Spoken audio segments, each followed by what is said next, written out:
পরীক্ষায় দেখে দেখে লিখতে গিয়ে যখন নিজেই ফেঁসে যাই। যা কোয়েশ্চেন এসেছে মোটামুটি আমি তো কিছুই পারবো না, কি যে করব। বাবা, দিশা এবারে ওরকম খাতাটা খুলে লিখছে, কি ব্যাপার? ও তো ওরকম খাতা খুলে লেখে না, নিশ্চয়ই আমাকে দেখাবে বলে ওরকম ভাবে লিখছে।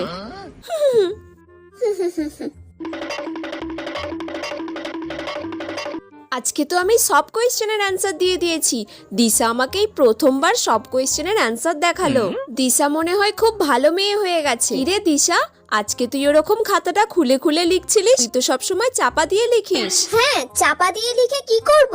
আজকে তো চাপা দিয়ে লেখার কোনো দরকারই ছিল না, কারণ 4টে সেটের কোয়েশ্চেন হয়েছে। তোর কাছে যে কোয়েশ্চেন পড়েছে আমার কাছে তো সেই কোয়েশ্চেন পড়বে না নিশ্চয়ই, কারণ আমরা দুজন পাশাপাশি বসেছি। কোয়েশ্চেন যখন এক নয় তখন চাপা দিয়ে লেখার কোনো দরকারই নেই। বলে আমি যে ওর খাতাটা পুরো কপি করলাম, আবার পরীক্ষায় ফেল।